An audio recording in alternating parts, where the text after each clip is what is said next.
So welcome everyone to this wonderful event to celebrate the publication of this important history of the establishment of the Dalkey School Project.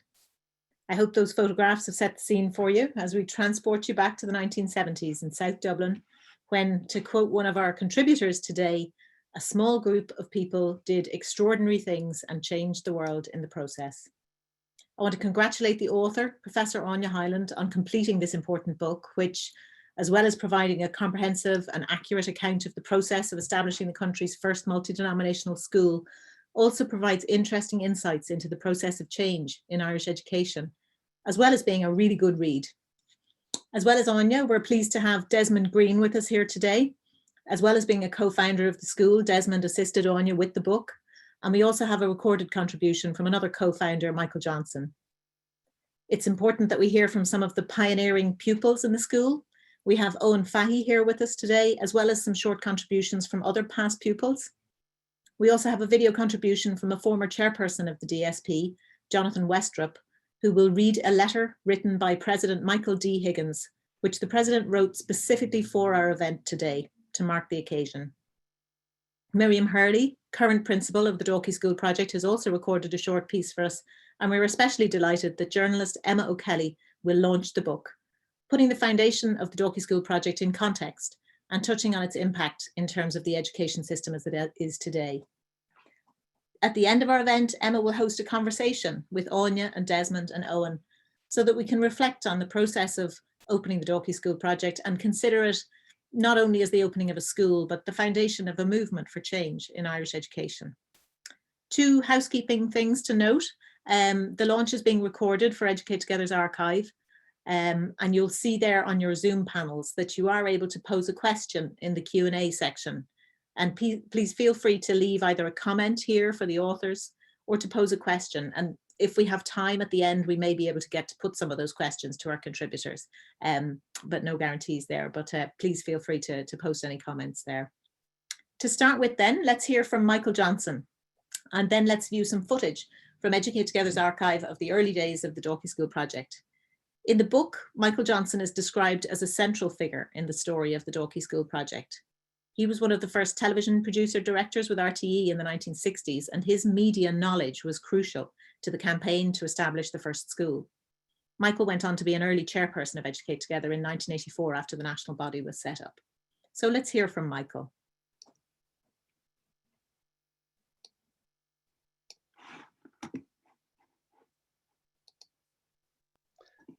Hello, I'm Michael Johnston, and I returned with my wife Pat from England, where we'd both been educated at school and then at college, different colleges, and we came back home to Ireland to set up our main home and children.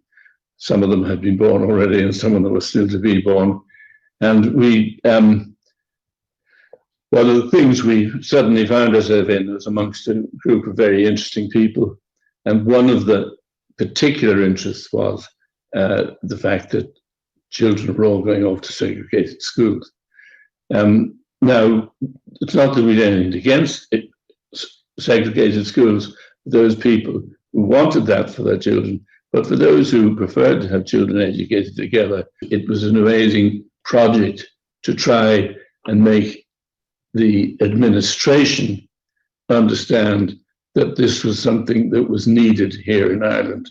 It was hard work.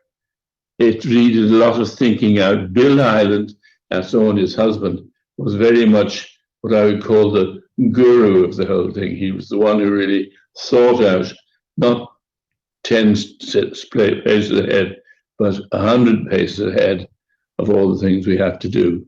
We had meetings with the Department of Education eventually from time to time. And to begin with, it was difficult really to get them to listen to us seriously, but we had enormous resilience amongst our group and they worked really hard and we, I think, slowly ground them down. And at the moment now, if you look at the situation in Irish education, the area of most growth at the moment is the multi-denominational area, which hadn't existed before until this. So it was a fantastic thing. And I'd just like to say to all of them were involved in it. Well done. It was a fantastic job of work, and let's all keep it going. Good evening. In 1974, the subject of integrated education made it onto the national agenda. Seeking new ways of bringing about integrated education. I don't approve of conditioning of children, indoctrination in any situation whatsoever. Mixed grouping, I see, in the best educational sense, helps the children. And this is in fact what we're trying to do in Dalkey, mixing in every way, socially, religious, and every other way. I want my children to belong. I want them to integrate. I want them to feel just children among other children, regardless of what religion they are. And I would like here tonight to appeal to the government in the south of Ireland to rethink their decision on the Dalkey issue. We are a group of people who are asking for a multi-denominational school. There are about 4,000 denominational schools in the south. We are asking for one multi-denominational school. We don't want to force our ideas in anything else, but we have a large group of people who want this sort of a school. We haven't got the government here, but we have the opposition or the spokesman on education. Well, I don't intend to make a political issue of the thing, but what struck me when, I think it was Tressa that said, there's no need for a multi-denominational school in Dalkey.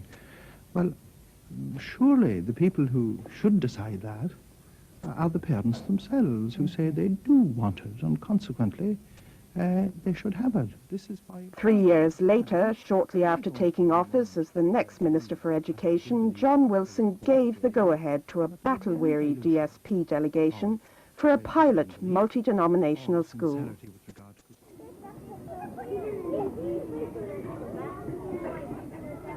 The Dalkey School Project was the country's first multi-denominational school. It opened here in Vesey Place in temporary premises in September '78, and it now caters for over 200 pupils, most of them Catholics. Besides providing the usual national school courses, they also have what they call a religious education core curriculum. It's designed to help children to understand the different religious traditions in their environment. Now, parents are free to withdraw their kids from that core curriculum if they wish. They'll also be facilitated, if they want to provide their own denominational instruction. The idea is to reflect a society where many cultural and social and religious traditions are increasingly common. But until this year, when Bray opened, Dalkey was alone among the country's 3,500 national schools in catering for every religion. But they denounced the multi-denominational movement from the pulpits and through the press. Even the teachers who had decided to apply for jobs in the new school came under pressure. I saw it advertised in the paper and went for the interview. It sounded very challenging and exciting, new departure in education. But because it was the first and nobody actually had ever heard of it, I rang up my union, the INTO, and they informed me that if I took the job, I wouldn't again be employed in the Diocese of Dublin. So I thought about it overnight and decided to go ahead and go for it. Despite the opposition, demand for places at the school grew and grew. At one stage, the founding principal, Florrie Armstrong, and her staff were running the school on 4 different campuses. Well, originally when this project was mooted, there was some opposition, I believe, and a lot of controversy. So well, indeed, and that was, I think, way back. I think Ireland of the 80s is perhaps different. Would you like to see more of these in Ireland? Well, I want to say, as I've said earlier today, and I will be saying here, that where this sort of initiative comes from the community, I'm only too happy, and the department is only too happy to respond to it. Dalkey now is... Well, everybody's treated fairly, so it's sort of nicer than having all one religion, where there's a difference between people. It's nice, I think. If I'm not a Protestant friend, and say my best friend Neve was Protestant, I wouldn't notice, because we don't ask each other what religion we are. You don't have to learn about any religion, or you don't have to have any religious instruction unless you want it. That's voluntary.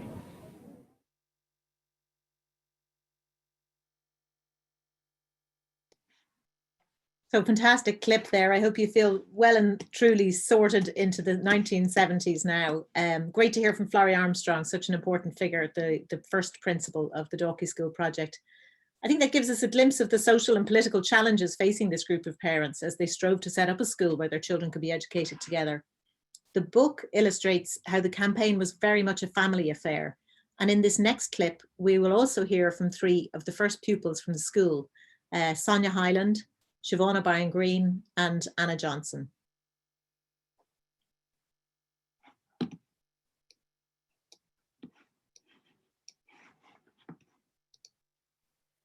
My name is Áine Hyland, and I started as an almost 5-year-old in senior infants in the Dalkey School Project on the day it opened, 1st of September 1978. I'm delighted to have the opportunity to contribute to today's book launch. Reading the first chapters of the book, it's extraordinary to think that what started as a public meeting in Dún Laoghaire in 1974 with just a handful of people, many of whom had never met each other before, has become a nationwide movement with 95 primary schools and 19 secondary schools, and a movement that has had a profound impact on education in Ireland, as well as on culture and society more broadly. The sheer force of will, as well as the endless amount of time, energy, and physical and intellectual labour to get the Dalkey School Project up and running was extraordinary. This book is a testament to the fact that individual and collective actions and activism by citizens can lead to genuine, sustained, and transformational change. It's also a testament to how uncomfortable it is to be in the vanguard of that change. As a civil servant, I winced at many passages in the book, describing just how unimaginative, unyielding, and inflexible the Department of Education was throughout the process. It also brought back the sense of being an outsider in the wider world, the only child on my road who didn't go to a normal school, other children teasing me about being in a school with the word project in its name, and being what appeared to me to be the only person in the entire universe not to be making my communion or my confirmation. As a child, being an outsider seemed like a fate worse than death, but in retrospect, it has its advantages as a way to navigate the world. The book also brought back some great memories. I remember vividly the days spent down in VC Place in the summer of 1978, trying to get the school ready for the opening day. My mother heaving paving slabs into place, ripping up filthy old carpets, and sawing off overhanging tree branches, while my father found a corner and a willing victim to argue with about the finer philosophical points of multi-denominational education. I'll never forget also the endless fundraising activities, the market every Saturday morning in Dalkey Town Hall with Pat Johnson's delicious waffles, the constant stuffing of envelopes, the sponsored swims and walks. DSP lore records that when I was 5 and Josh Johnson was 3, we were playing together as our parents plotted and schemed. I suggested that we play mummies and daddies, whereupon Josh and I looked at each other and said in unison, "Quick, it's 8 o'clock, it's time for a meeting." There was clearly a huge amount of hard work and stress, but what has stayed with me was the enormous sense of purpose and the life lesson that doing something meaningful is worth any amount of sleepless nights. It doesn't surprise me that at the age of 79, my mother is busy writing and launching books, amongst multiple other activities designed to keep the world on its toes. But I nevertheless want to congratulate her and her co-author Desmond Green on this book. It records not just a vitally important part of the story of Irish education in the 20th century, but also an inspirational story of a group of ordinary people who did extraordinary things and who changed the world in the process. Hi, I'm Siobhan O'Brien Green, and as one of the first pupils to attend DSB, I'm delighted to participate in events today celebrating the book launch of A Brave New Vision for Education in Ireland, which makes such an important contribution to comprehensively documenting the activities, dedication, strategic hard work and determination which led to the opening of Dalkey School Project in September 1978. I want to share with you on this celebratory virtual occasion some recollections of my time in DSB. My memories of the lead-in and opening day and early weeks of the school are still very vivid, especially when me and my younger sister Deirdre registered to attend by signing up with the then principal Florrie Armstrong. Miss Armstrong was to become my teacher for the next 3 years. We knew something special was occurring as the effort, collective work and energy our parents, their peers and friends had been putting in the years and months prior to this day, and all those seemingly endless meetings from a child's perspective finally had resulted in our new primary school. I was so excited that I picked my favourite blue dress at the time to wear, which I quickly realised was a good decision as there were press, photographers, queues of future pupils and their families already there when we got to VC Place in Dún Laoghaire. It was very obvious that we were in no ordinary school. Apart from it being in a Georgian house spread over a few floors with tenants still renting the top 2 floors, we as pupils were taking part in something special. A new way of learning together, of experiencing primary education, and very importantly of being heard, because our thoughts, suggestions, inputs and ideas were actually encouraged and considered significant. The range of guest speakers coming to our shared classrooms was one of the most unforgettable aspects of my DSP days. Of course, we had parents coming in to support our learning and lead out on after-school activities. Memorable parental presentations included Mike Johnson on the proportional representation system, which culminated in us pupils holding elections. My dad came in for chemistry experiment demonstrations, complete with safety goggles, and my mum led out on civics, which included a visit to Doyle Aaron, very kindly organised by Barry Desmond, a local TD. As well as that, Maeve Binchy talking about her writing process and where she found inspiration, and Joe Costello speaking to us about prisoners' rights. And of course, for all our guest speakers, we asked questions and interacted with them, as the environment in DSP was particularly conducive to encouraging us to speak up and question things. On our last day in 6th class, we all dressed up, including Miss Armstrong, and it was celebratory and fun. It was also bittersweet, as I'd been really happy in DSP and made great friends, and felt that I'd been part of something different and very special in terms of my primary schooling. Although the full realisation of how unique, groundbreaking and special it was didn't really dawn on me for many years. Reading this new book by Áine Hyland rekindled so many good memories for me, and also made me even more appreciative of the enormous efforts and unwavering commitment that the founders and supporters made to enable the opening of DSP, my primary school, in September 1978. My name is Anna Johnston. I was lucky enough to go to school in DSP when it first opened its doors in Vesey Place in 1978. For many of us there that day, the DSP project had been a big part of our childhood lives, long before we sat in our new classrooms on the first day. My family had pretty much lived in Dalkey Town Hall every Saturday morning for years at the weekly markets, and we were used to daily streams of people passing through our house to plan and scheme or cook or stuff envelopes or simply to find out more about the DSP. We spent all summer of 1978 in Vesey Place with our parents digging and lifting and cleaning as the excitement built. I felt really lucky to make it to the school. My older siblings, Bridget, Becky and Luke, had already started second level by then and had missed the chance. My younger brother Josh started DSP in junior infants on opening day, but I came from St. Patrick's into 5th class. When DSP opened, 4th, 5th, and even a tiny 6th class of 3 pupils were taught together by Miss Armstrong in the basement classroom. Most of all, I remember the feeling that this was a place that belonged to all of us, not just in terms of the ethos, but in some very concrete, tangible, living way. We had seen a house being turned into a school and an idea chased into reality through endless meetings, hard graft, determination, and lots of waffles. Our school in a house felt like a new and different kind of space, a living project that we were now shaping. The feeling that the families were an integral part of the school carried into the classroom too. Parents came in to share their skills and knowledge. We made looms in woodwork with Rosemary Jenkins to weave on with my mum Pat. We learned proportional representation by doing it.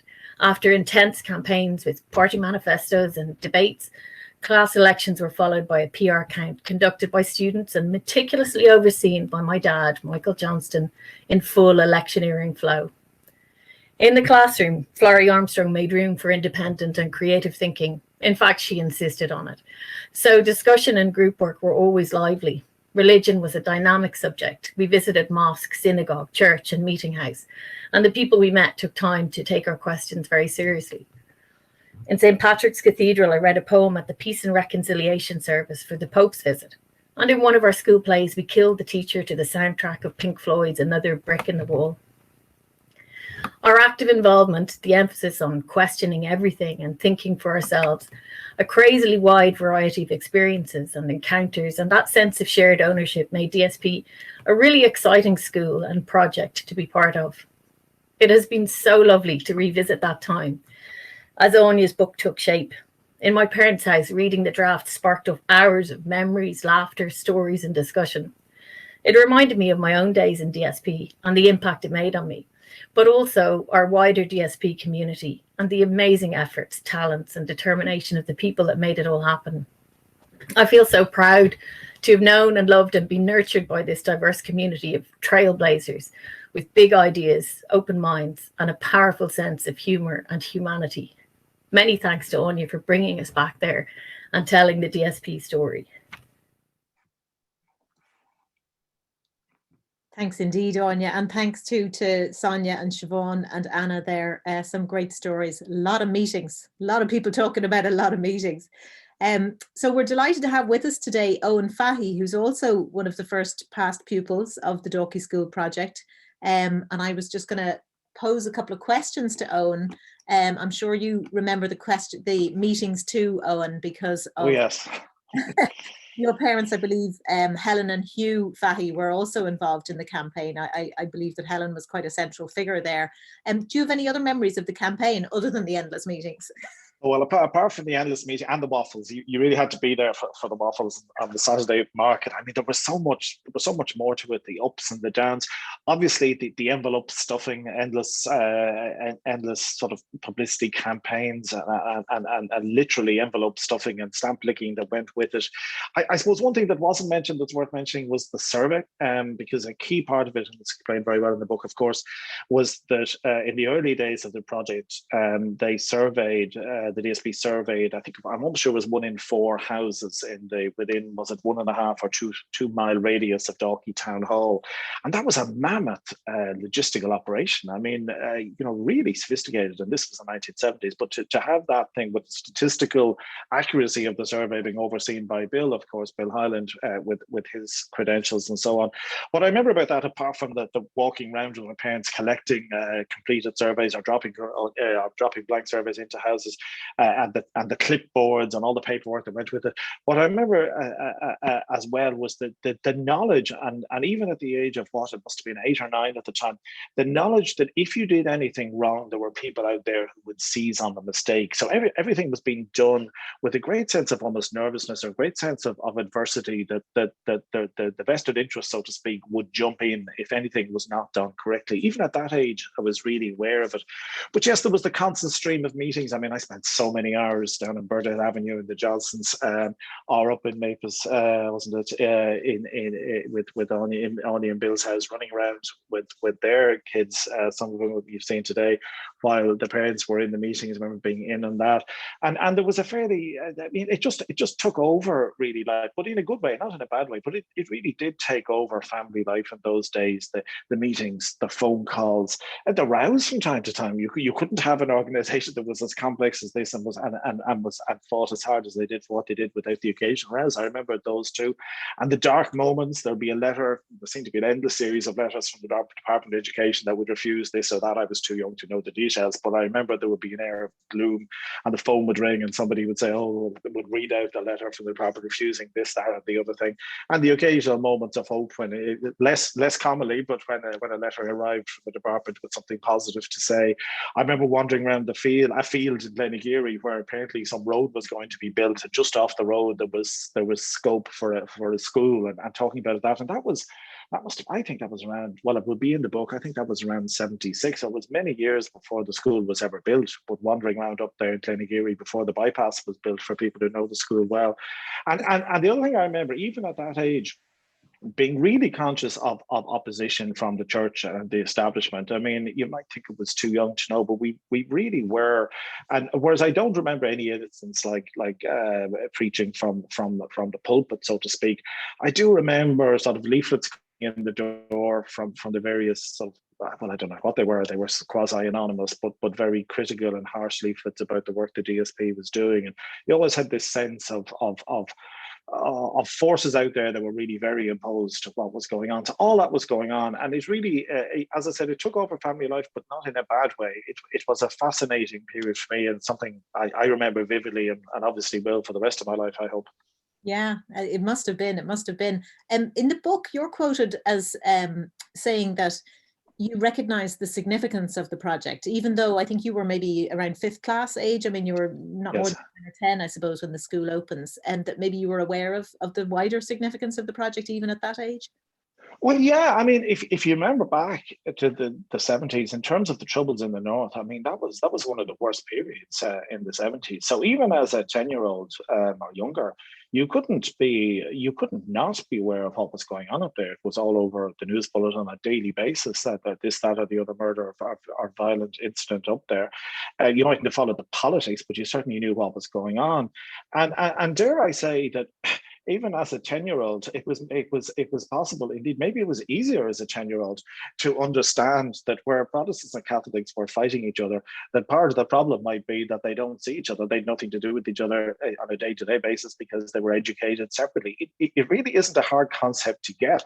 So I think we had a very good sense. I think all of us students and our pupils involved at that age really had a pretty good sense of what was going on and how this was connected, albeit in a theoretical sense, but it was connected to the troubles in the north.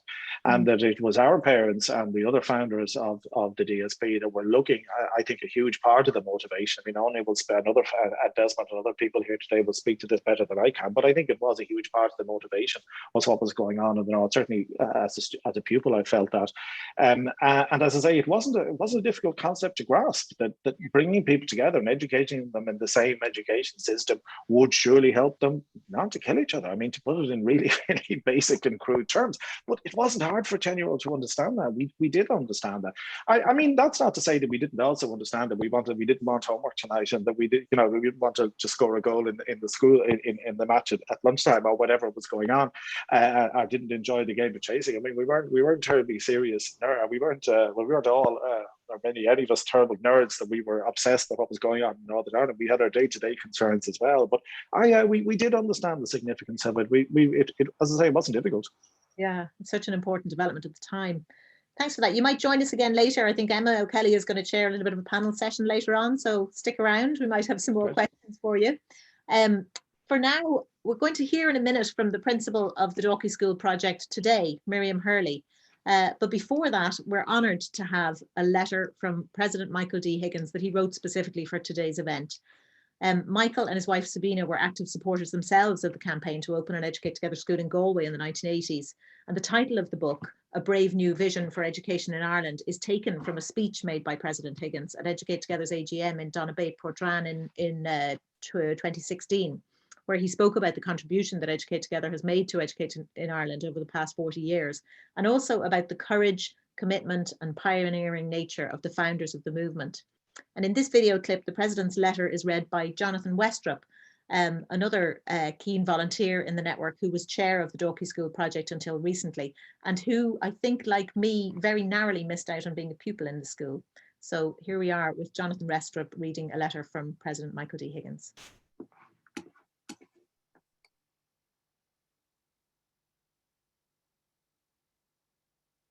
Hello, my name's Jonathan Westrup, and I'm reading a message from President Michael D. Higgins, who is not able to be with us today.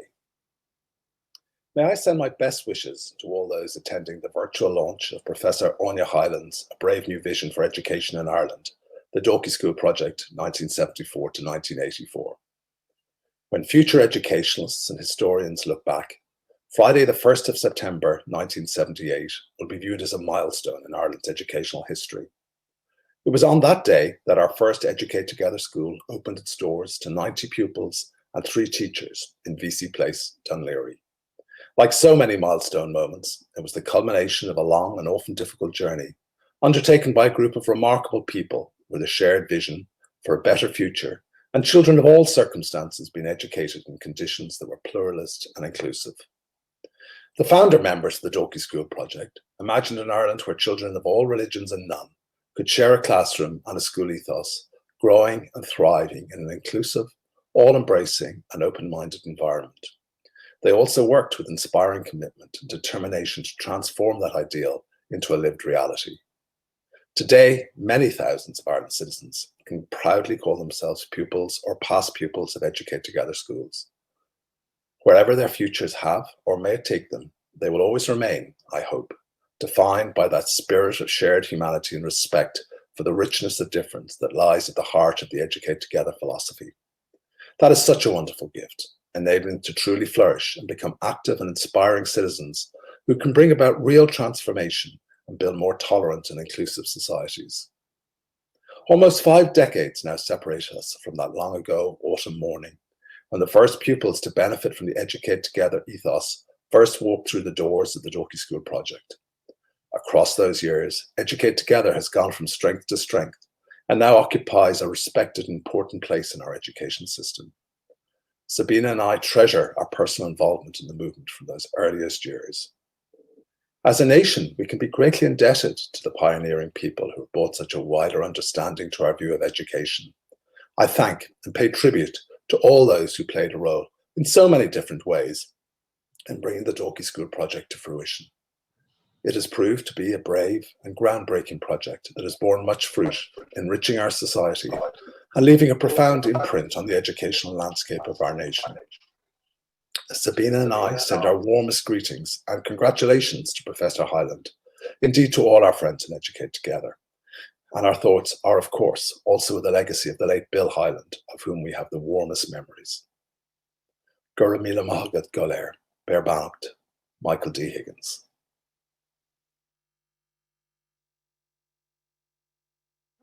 My name is Miriam Hurley. I'm principal at Dalkey School Project National School, the first of the Educate Together schools. It is a great pleasure to be part of the launch of this book, A Brave New Vision for Education in Ireland, written by Áine Hyland with Desmond Green. It's a very important book, capturing the hard work of the early days, the commitment needed in the face of adversity, and the vision of the founding members. What was that vision? To bring children from different backgrounds together so that they could learn together and grow together and go on to become adults who live and work together. And hasn't that vision been a success? We can see it and enjoy it in the Educate Together network. We see it in programmes such as Forest School, the Changemaker Network, Student Council and Parental Involvement. Student Council, for example, promotes student voice and allows children to engage in the democratic process from a very early age. Forest programmes and outdoor education programmes promote the connection with the environment, so important in these days of climate action. And parental involvement is huge in getting the resources needed for children with additional needs, in continuing to advocate for an inclusive environment so that the needs of all children are met. My role today is on behalf of the teachers and the students of the Educate Together networks to say thank you so much to Áine and Desmond and the many founding members of Dalkey School Project and Educate Together. Thank you for writing the book, Áine, so that we can continue to check in. Are we realising the programme? Are we realising the vision of the founding members? Are we bringing up children so that they can reach their best potential, become responsible members of a community, and go on to be change makers and leaders of the future? It's my belief that we do this in the Educate Together network, and I am so proud to see that it has been captured, the early days have been captured in this wonderful book. And I would say to anybody who is interested in education, this is a fantastic history book. Be sure to get it. And thanks to Miriam for that. Very wise words. Do get the book. And nice as well to hear Miriam as well talking about that sense of belonging that our past pupils were talking about in the early clips, to make that connection across time. Now though, to the woman of the moment, the author of this excellent book, Professor Áine Hyland. And in order to introduce Áine, I'm delighted to welcome journalist Emma O'Kelly, who is of course the education correspondent with RTE, who is going to talk to Áine about the book and also hopefully say a few words herself and launch the book. Thanks very much, Emer. I want to say, first of all, thank you very much to Áine Hyland for asking me to launch this book. It's a real honor for me to do this. I have a huge amount of respect and admiration for you, Áine, for your passion for education, your crystal clear analysis, and the fact that that analysis is founded on an absolutely encyclopedic knowledge of the Irish system. And I warn anybody here, don't ring Áine asking for a small detail of something that might have happened 20 years ago, because 45 minutes later, you'll still be on the phone to her and a very interesting conversation will ensue. So without further ado, before I say a few words about the book, I would like to launch the book. Now, I'm not sure how you launch a book on a Zoom webinar, so I decided to wrap my bookmarked copy up in a pink ribbon, and I have my fabric sewing scissors, which can only be used for fabrics, And I am going to herewith cut the ribbon on this book and hereby formally launch this wonderful read this evening. So with that out of the way, the formalities dispensed with, I'll just give a few of my own impressions. As we all know, the book is about the establishment of the first multi-denominational school in modern day Ireland. And Áine's account brings us from the genesis of the idea in the very early 1970s through to the opening of the DSP school in 1978 and on at long last to the establishment of the school in a permanent building in 1984. It's the story about how a group of parents took on a conservative establishment and surprisingly won, although they were determined to win all along. And just to give an idea of that conservative establishment, I'm going to take a quote, just lest anybody be in any doubt as to the mood of the times. I'm going to take a quote from the book.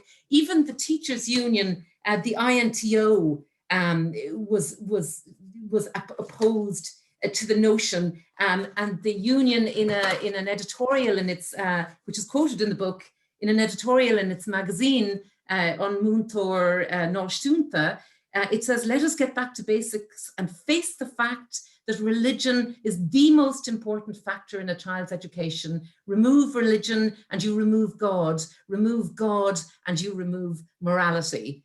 So that's from the INTO of the time. So that's an indication, I think, of what they were up against. And Áine has described in this book the battle that the parents went through as a David and Goliath struggle. And it certainly was a David and Goliath struggle from the description that Áine gives. But I do need to say, like, what a David. We had a really impressive group of parents. Their ability to strategize, their tactics, their determination, their organization just strikes me as really incredible reading this account. And if you just think of the tasks that they had to do at the time, not only did they have to persuade the powers that be to allow such a school, such a departure, not only did they have to combat the unbelievable, or actually, sadly, probably not unbelievable, but the propaganda that was leveled against them, but also, of course, they had to fundraise on a massive scale, non-stop for years. They had to source sites. They had to source temporary buildings. They had to establish companies, do media work. And on top of all that, and going right back to the very kernel of this, they also had to come up with a model for a new kind of school. They had to invent, if you like, a multi-denominational school concept. And I think the fact that the concept that they came up with all those years ago is still really fundamentally the model of the Educate Together school in being child-centered with parental involvement, etc. I think that is a real tribute to those parents and their vision. Now, just a few final points that I'd like to make before I go on to explore things with Áine, and I have so many questions for her.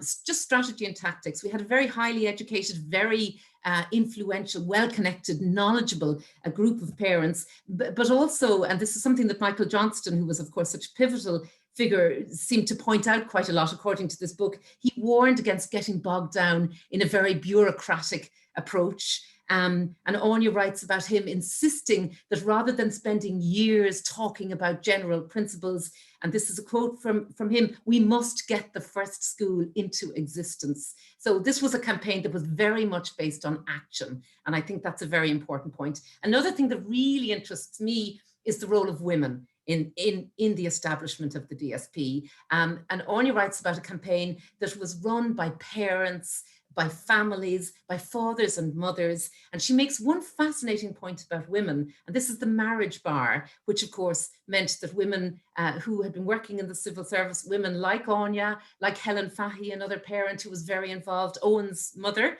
that they had been forced to give up their jobs. And in the case of Helen and Áine, ironically, in the Department of Education, of course, which gave them great knowledge, but they had to resign their posts on marriage. And only were allowed to get back in the early 80s. So, and I'll read again a quote from the book. Áine says that ironically, the implications of the marriage bar meant that the DSP and subsequent school projects in Bray and North Dublin benefited from the expertise and experience of highly qualified and motivated women. And she gives a name check, a name roll, a roll call of Helen Fahey, Anne Hughes, Sheila McLaughlin, Anne Johnston, Caroline Mullen, and many others who were excluded from the paid workforce by reason of marriage. So I think this is fascinating. And I think it's something that the authorities certainly wouldn't have thought would happen by excluding women from those positions. They actually drove them into other areas. And just finally, I want to say, and I hope this doesn't sound too depressing, but you'd like to think that things have moved on since then. And of course they have. We have many, many more multi-denominational schools, both schools run by Educate Together and also the community national schools, which are state-run multi-denominational schools.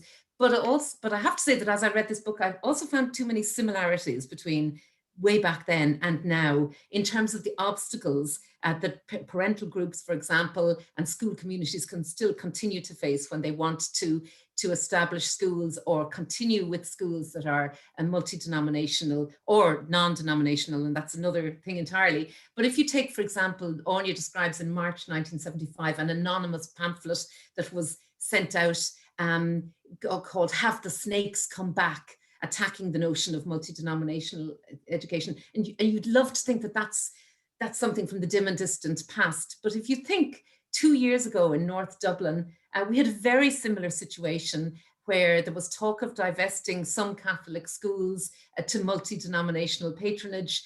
And parents were told at meetings and in letters from the schools, these Catholic schools, that if you divested to multi-denominational patronage, that could mean that you wouldn't be allowed to celebrate St. Patrick's Day anymore. Not only St. Patrick's Day, but Christmas and Easter might have to be cancelled, and that you wouldn't even be able to say Diogwit as a greeting in schools. So that is a very similar kind of scaremongering that goes on to this day, which is salutary. And I think that the lesson from that really is that I do feel from my experience of reporting on this issue for the past more than a decade, that there are things still have to be fought for. Nothing can be taken for granted, and the achievements are got by campaigning in the large. That's what I've seen. So there are lessons to be learned from those plucky DSP founding parents.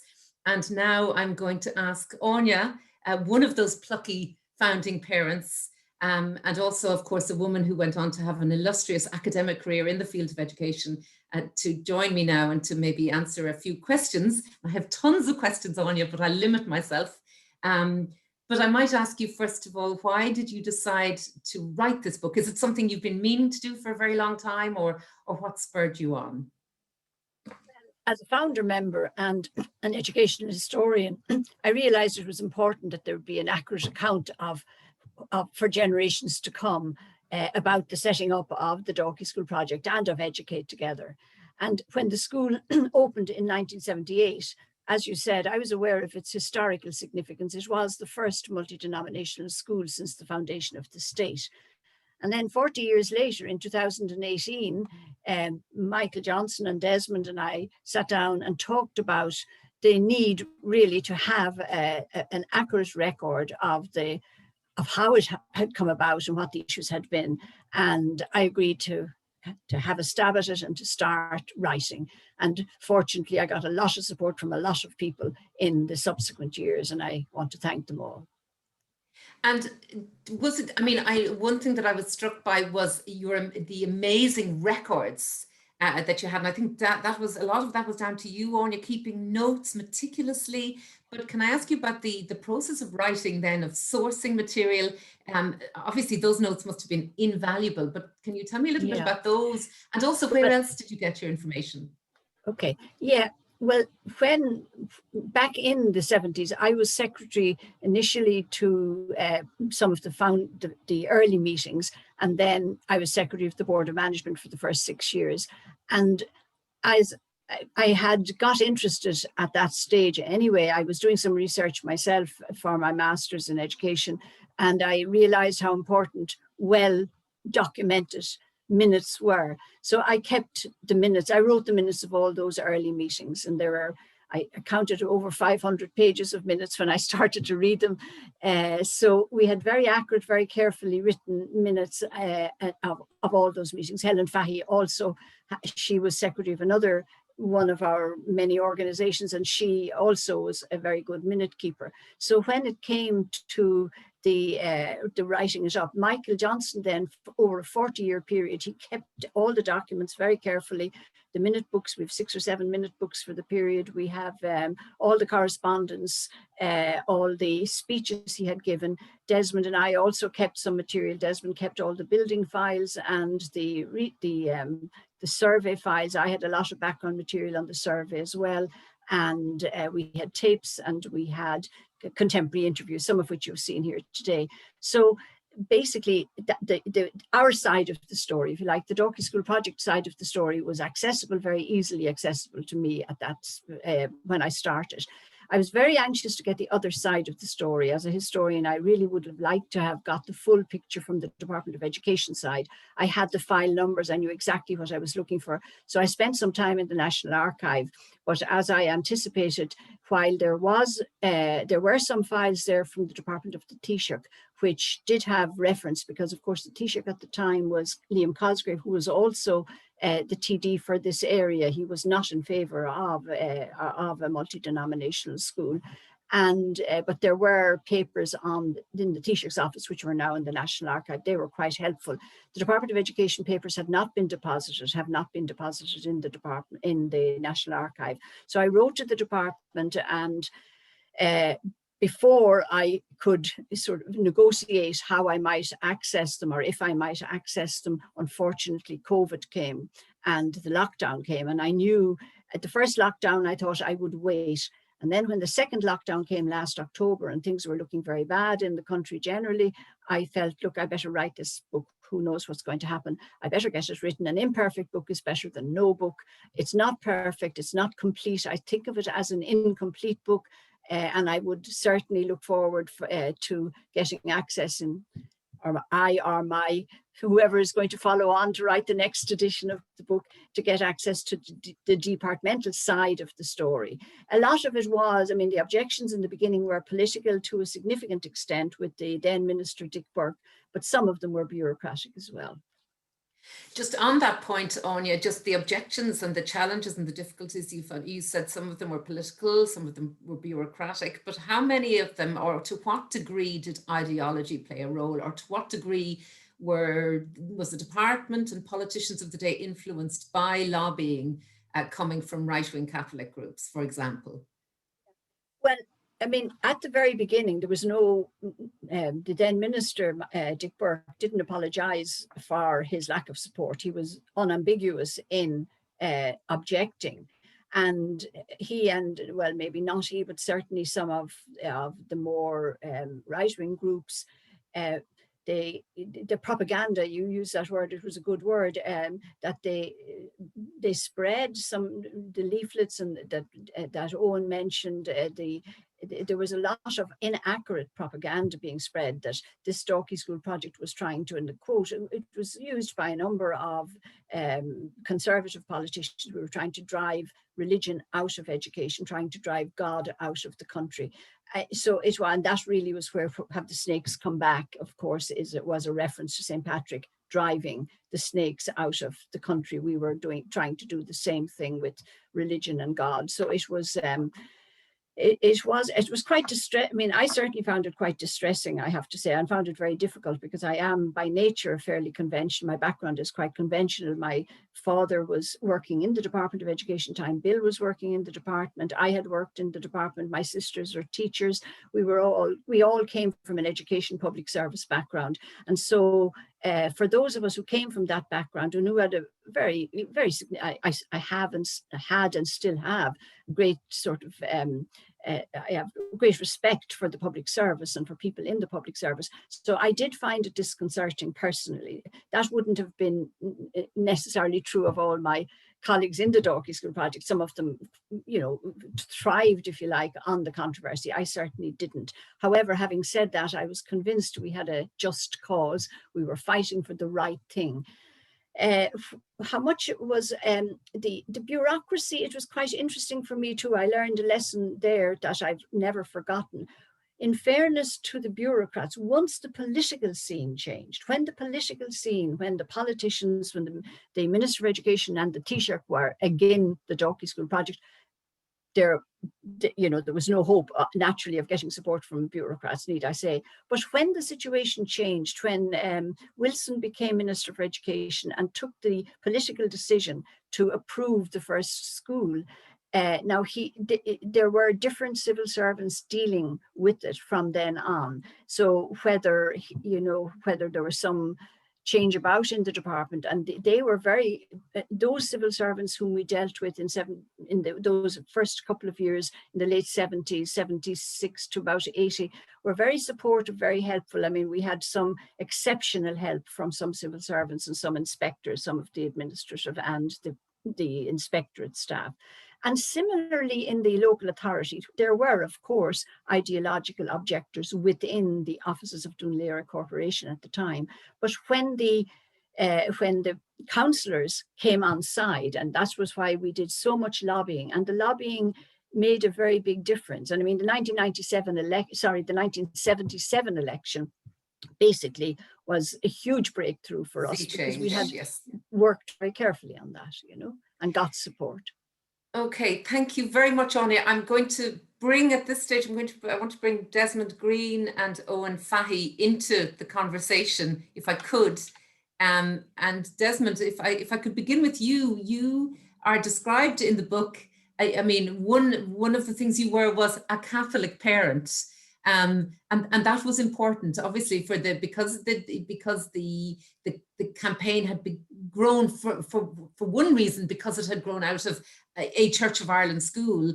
It had to really be to be a broad church movement, if you pardon the pun. It needed to be more than just that. And Catholic parents, it was very important that it had their imprimatur and their support and their involvement. And so I know from the book that you attended the inaugural meeting, and then you seem to have rolled up your sleeves and gotten stuck in. And would you mind thinking back to that time and telling us why, what impelled you to do that at the time? I suppose the main thing, my two children, I wanted them educated, but my wife was Episcopalian, so came from a different religious tradition. And there wasn't any opportunity to have that background and their traditions equally recognized. So that when I came upon that meeting in the Dalkey School and trying to drive for that, so the children would be educated together, it immediately struck a chord with me in terms of just ordinary social justice. And it was the right thing to do. And it seemed that since there wasn't any provision for it, we decided then that under the Constitution, we had the right to have that. So why didn't we have it? It was a democratic deficit. And we got together, we decided we'd rectify that deficit by insisting that within the primary school system, children could be educated together. And I know initially, people like Minister Burke had said, it's a crowd of middle-class people want cheap education on the side for mixed religions, stuff like that. And that's why we insisted, because it could have easily been done by doing it through private schools.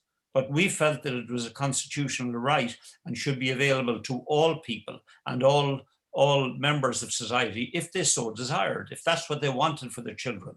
And everybody, and even they still recognize the primacy of the will of the parent in terms of how their child is educated. But that's not what happens. I mean, you go back to the survey, which Owen mentioned earlier. In that survey, from the results of the survey, we figured out that if the wishes of the people were recognized, there would have been 6 8-teacher schools, multi-denominational, 4 8-teacher schools that were Roman Catholic, 1 Church of Ireland, and 1 other.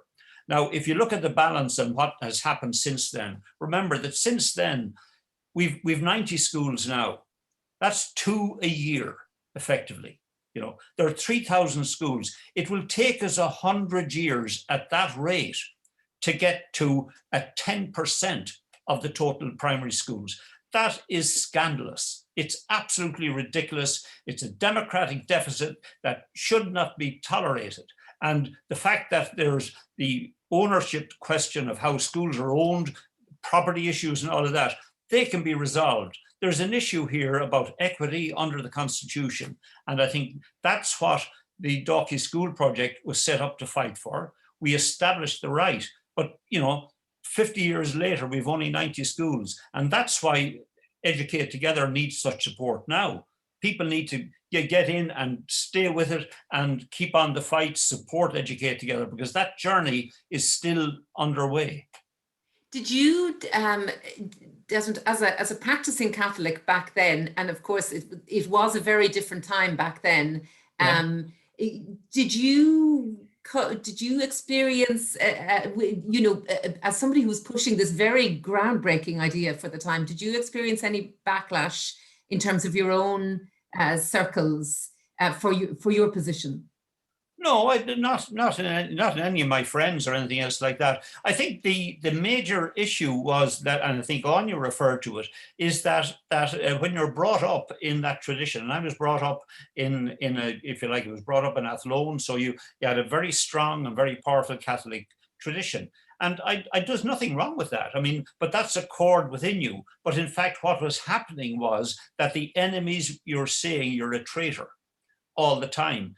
We were being true to our conscience, which is a much higher order of stuff, but nevertheless, we were being signed out as traitors. And that was on a personal, emotional level. I think they were one of the things, I think Áine experienced that too. They were one of the emotional challenges that we took, that we felt we were on this journey, and it was correct, it was just, it was what children wanted, it was what children should have, it was a right that, educate children together. Owen has referred to it already, that how he could sense that. What's the challenge? What's the difficulty there? Educate together. We didn't want to supplant structural systems. Thank you very much, Desmond. Can I turn to you, Owen? I was reading the book, and there's a lot of, it's a book that children feature in as well. So as I was saying when I came on this, before we went live, I fully expected to see you wearing a pair of dungarees. I hadn't kind of popped in my mind that you would have turned into a fully grown man. So, but you probably went to school at the same time as me. And I was in Limerick, and I was in a very Catholic school, and I know you moved from a Catholic school into this brave new experimental school. So just, I can identify with that child, let's say, you haven't been through, years in a Catholic school. What did you notice as the difference when you shifted, or did you notice a difference, or how did that feel for you as a child to move from one system into another? Oh, I certainly noticed a difference. I mean, that's for sure. And while I wouldn't be critical of my previous school, it was a perfectly normal school by the standards of its age. Maybe the best way of summing it up is, I remember the previous school in black and white, and I remember the Dalkey School Project in colour. if there was colours, do you remember?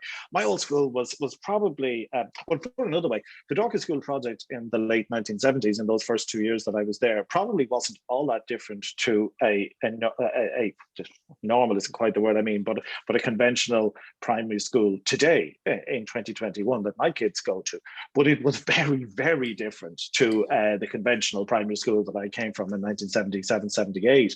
I mean, the school I went to had traditional rows of desks with lids that lifted up. You might remember them, those of you that are old enough. It was a school where we learned by rote. We repeated the times table 7 times. 7 is 49, 7 times 8 is 56. That was the way you learned. It was very formal. I don't think we were actually called by our surnames, our family names, but it was that type of style, that it was boys only. It wasn't co-ed. So there was that difference. It wasn't a school. It was not a bad school, but it wasn't a school where student participation was in any way encouraged. There was no parental involvement at all. I mean, at any level in terms of coming into the school and helping out or doing anything. So I mean, it was really very different. Now, if you contrast that, I mean, everything I said, it was the opposite, obviously, in the DSB. Parents were in and out of the classrooms all the time, as was it Anna, I think, discussed earlier on in the video clip. We were encouraged to challenge, to argue, to debate, and even the practicalities. Instead of being in a, by the way, my previous school was half empty. I mean, not only about half the classrooms in the school were even used. Whereas the Dalkey School Project, as you heard, we were crammed, absolutely crammed in. I mean, we had three classes in that first year in one room, a basement room at garden level. The sixth class was only 3 pupils, and they were kind of round the room in what I think might have been a bathroom originally in the old flat that was there first. I mean, it was, you were on top of people, you were debating, you were discussing. As I say, my memories are of colour, where they're much more black and white at the previous school. But as I say, probably not that different from what a lot of primary schools would be now, but it probably was a full 40 or 50 years ahead of its time, 40 years anyway, ahead of its time. And I think I don't know enough about the Irish education system, but I'd have to think that it must have had an influence, I think, on the way that the rest of the system has moved when they saw the kind of child-centered curriculum, which is a phrase I even remember from the 1970s, the child-centered curriculum and the critical thinking type of development that was done. It must have had an impact on other schools, I imagine. And Owen, can I ask you as well, like when I talk to parents who, may want a different kind of education for their children, but the main thing they want, every parent wants for their child when they send them to school, is they want them to be happy and make friends. And that trumps everything else for parents. And I listened to Áine Hyland talking about feeling like an outsider. And sometimes it's the reason why parents don't pursue a new school or something, because at the end of the day, if their child is happy, they're happy to leave their child, because that's the most important thing. Did you ever feel that you regret or feel you wish you hadn't been, a part of this experiment as a child, or you just had been left with your little friends, or you didn't want to be an outsider? Did you ever have a sense of, I should have been just left, like all my other friends, not part of this? Absolutely not. but I don't know, maybe that reflects my curmudgeonly, difficult outsider, anti-conventional nature that I would have got from my father, especially, and my mother to a degree as well. So maybe that was me, but absolutely not. I absolutely loved every second of it. I loved the idea of being in a new school that was being set up. I loved the way we were kind of learning as we went. I don't just mean as kids, but the whole system was learning as we went along. I loved the idea of going to the school that I had spent, as the other students said earlier on, people said earlier on. I loved where we'd spent a summer not building the school, that would be an exaggeration, but watching adults build that school that summer, or do all the work, the physical work to get it ready, and then going to school in it. I loved the media coming in and out. There was a fairly steady stream of journalists, including broadcasters, in and out of the school, asking questions or interviewing students. So, as I say, maybe it reflects me, it says more about me than the system, but I loved every second of it. And did you feel like an outsider? A little bit, perhaps, when you went back to your house as opposed to being in the school, and you met your friends and they were doing slightly different things. They were doing communion, though we did do communion and confirmation. Well, in my case, confirmation while in the school. Didn't really feel a huge sense of being an outsider, and if I did, it was in a good way, and a way that I sort of treasured and enjoyed. But I think it's a really interesting question, and I could certainly see how maybe some kids would have felt differently, absolutely, depending on the personality and all the rest of it. But it was so exciting. There was so much happening, particularly in those first 2 years, that I think it was hard to imagine that many people felt outsiders. Maybe in later years, as it was less of a novelty, I'm not sure. But in those years, no, I absolutely loved every minute of it. That's a very emphatic answer on that point anyway. But Áine, could I just return to you? And I don't know if anybody else has any other questions that they want to feed in to Áine at this stage, or any of the others, but just wanted to ask you finally, really looking back on what happened almost 50 years ago, what's your perspective now on that point as well, on the point of, did you ever feel for your daughter, or was it, or did you ever feel like giving up, or? Yes, I did. I mean, well, first of all, my 2 older girls had already gone on to second level, and Sonia had started in senior infants, so she really had no other experience. It wasn't like Owen being moved in that sense. Did I feel like giving up? Not. Well, that's before we started, we were determined to keep going, but anybody, I mean, all the Educate Together generation of today are familiar with the feeling. It goes on forever. It doesn't end. You know, once that was the strongest for me. Like, I had started my involvement in 1974, very active, and I remained very active until we went into the new building. By that stage, I had begun full-time work. I was finishing my doctorate, and I took a break. But I came back in again. And then when I went to Cork in 1993, I was on the board of management of Gaelscoil and Courtolling, the first, and I think the only all-Irish multi-denominational Educate Together school. It is an Educate Together school. So I didn't let go, but then after Bill died, I eased out of the movement. But I was chair of Educate Together for quite a number of years. From Michael Johnston was the founder of Educate Together, founder chair, and I followed on from Michael, I think. Well, no, I was secretary, I think, and then, but I was very active in Educate Together for about a decade, from the mid-80s to the mid-90s. And then I felt it was time for the new generation to take it on at that stage. And I've kept involved, of course, up to a point. But like, it would, any one of the parents will tell you in any of the schools, it would take every ounce of energy if you were willing to give it. You could spend your whole life doing Educate Together things between. I was also involved in helping to develop the curriculum, the religious education core curriculum. I ran summer courses, and all of this is done voluntarily. I mean, the Irish system is an amazing educational system by any standards. So when I hear people saying voluntarism is gone in this country, we have the strongest voluntary system of education of any country in the world, with, you know, so many parents involved on boards of management, on patron bodies and so on, but particularly on boards of management, and so many parents actively involved. And the fact that the administration, the running of the schools, is all done voluntarily. This is, you know, it's something, I suppose, when I stand back, although, as I say, we had good times and bad times with the department, but I am very conscious that we're partners in education. But at times when you're dealing with the bureaucracy of departments, you feel you're an enemy on the other side. Whereas let's theorize that if everybody who was voluntarily involved in education, I was 25 years on a board of management, 25 years. It's a lot of one's life to be on a board of management of different schools at primary and second level. If every one of us pulled out, what would happen to the system? You know, especially now with, you know, and the expertise we get onto our boards of management. It is difficult, we know that, for all, whether they're denominational or multi-denominational schools.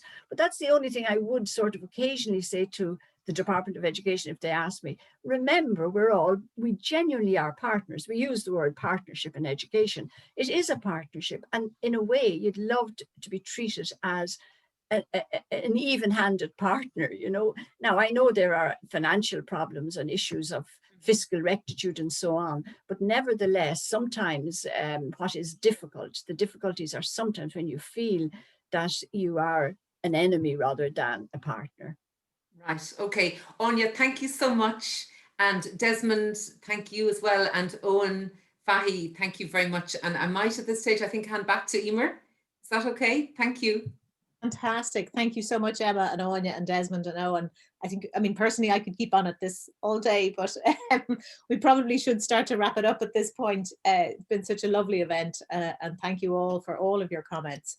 We've had quite a few comments in on the Q&A, just to let you know. I don't know if everyone has access to them there. We'll certainly make sure that all of the panelists get all of those comments. Thank you all so much. Some lovely, lovely thoughts and best wishes coming in. I'm just going to pick out one here from Gemma Hussey, who you would have seen in the RIARC programme at the beginning, in that footage that we had, as the Minister for Education, who saw the opening of the school's permanent building. So delighted you could make it here with us today, Gemma. And Gemma's message here: warmest congratulations to Áine Hyland and all the great team of activists and founders of the Dalkey School Project and Educate Together. It was my privilege to be able to help the work when I was Minister for Education, one of the most pleasant and inspiring things I was privileged to undertake. Thank you so much for that, Gemma. I'm just going to pick one more because it's from another DSP past pupil. So Sarah Benson is here with us today. You're very welcome, Sarah. Sarah says, congratulations on this important publication.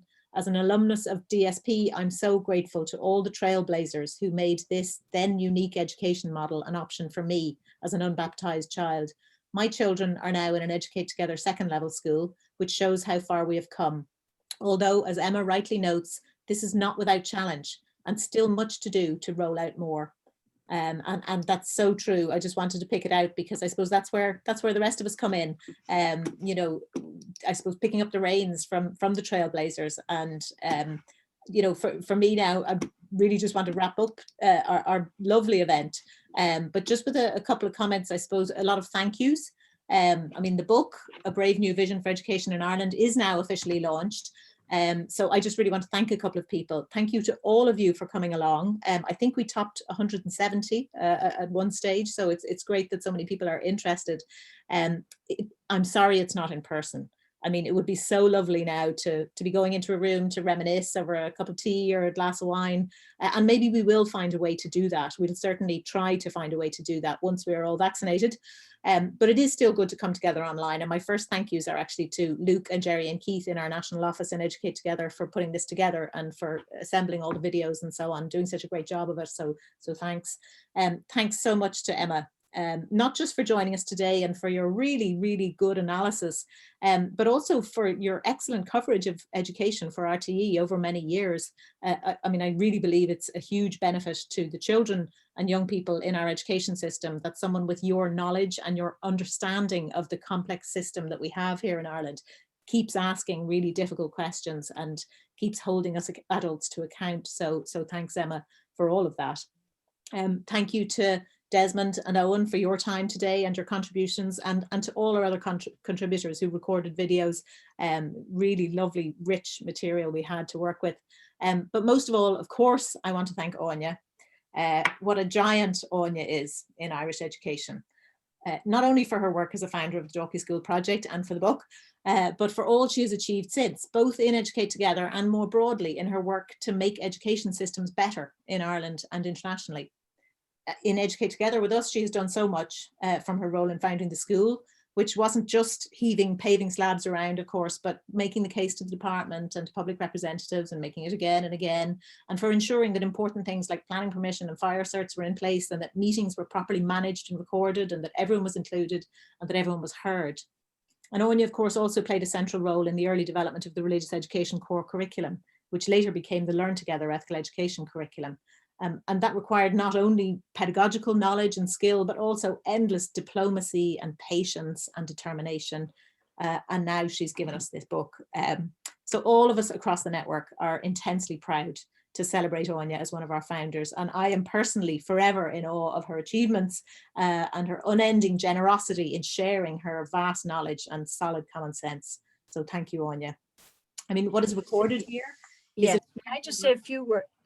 Sorry. Go ahead. Sorry. I just wanted to thank all of you, to thank Educate Together, to thank the National Office. And I particularly like to thank those who helped me to write the book, especially Mike and Pat Johnston and Desmond Green, and Hilary Pratt, who encouraged me all the way, and without whom neither the school nor the book would be here, because as you can read in the book, it was the Kerwin family of and Hilary is one of the Kerwins who made the temporary premises initially and the site available for us that enabled us to get recognition. And I'd also like to thank those who read the early drafts and who encouraged me to continue to write. They included my daughter Niamh and Hilary, and also Gemma Hussey, who I thank for her comments, and Johnston, Siobhan Green, Catherine Early, and many others. And the input from the pupils and the former pupils who have spoken today, and especially Jane Doran, whom you saw on one of the clips. Jane has been, she stayed with the school. She was the teacher who came day one and rang the INTO and was told, if this doesn't work out, you won't get a job in the Diocese of Dublin again. And Jane stayed with it until she retired. And I made contact with her again in recent times, and it was great to talk to her. So I just want to thank all of you and everybody all 176 who came on, all the participants. It was great to have such a wonderful launch. I really appreciate it. Thank you. No, thank you, Áine. I mean, what you've recorded here, it is truly a remarkable story of a remarkable time in Irish education. I enjoyed reading the book so much. I mean, what really struck me was what a page turner it is, what compulsive reading it makes. even though we all know what happened in the end, it's so compelling.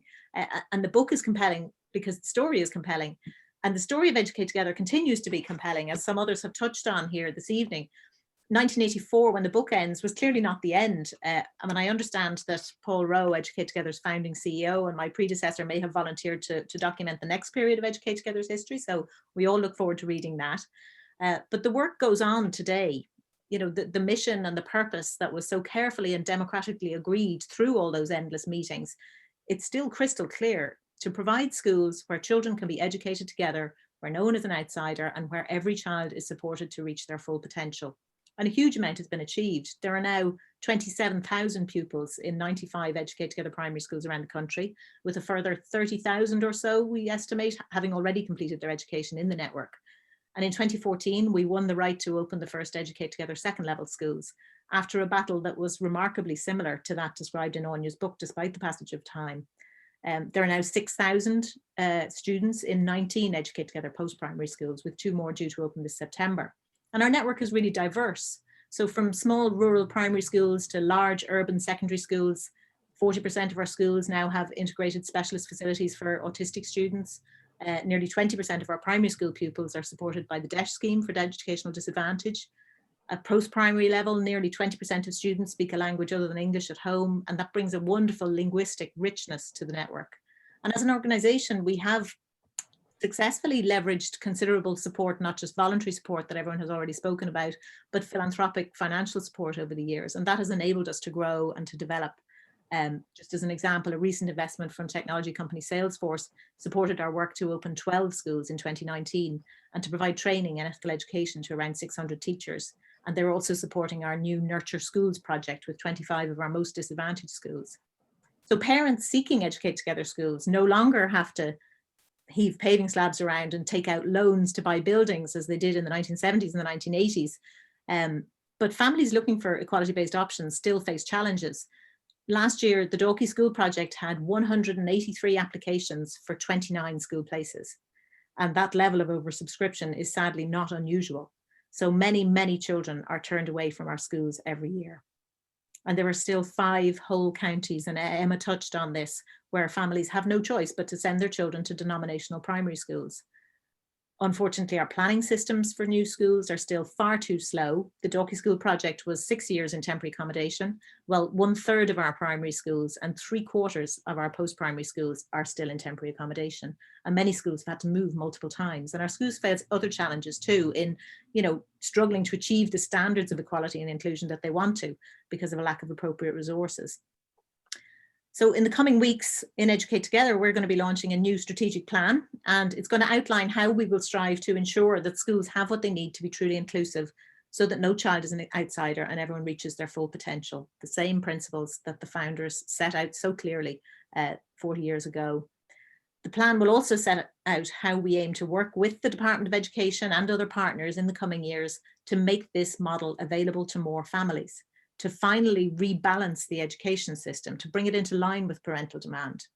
And as a voluntary patron without land or assets or any interest in having land or assets, we will need to fundraise to implement that plan, just like the early founders did. And many of you here this evening already support our work in different ways. And we are really grateful to everyone who contributes by providing financial support or by volunteering. And I would ask all of you here today to lend your support to our new strategic plan. You also may want to ensure that more children can experience equality-based education, or maybe you want to support the work we're doing to promote and develop ethos or ethical education. And if you are able to support us financially, every small donation or monthly direct debit made via our website is every bit as welcome as the larger grants that we can leverage from companies or foundations. The vision for education that we share with Áine and Desmond and all the founders, it may not be new anymore, but it is still brave, and it is still just as important now as it was in 1978. And if you do share this vision, then we'd love to have you working with us towards it. If you want to buy the book, and I hope we've done justice to the book today in getting across what a great read it is, you can order it on Amazon on UK, or sometimes it's not available on the UK site. You can get it from amazon.de or Amazon in Spain, or we do have some copies in our office as well that we can send to you. If you prefer to do it that way, you can send us an email to info@educatetogether.ie. So thank you all for your contributions. Thank you all for coming, and I hope to see you all soon, and maybe even in person. Thank you very much.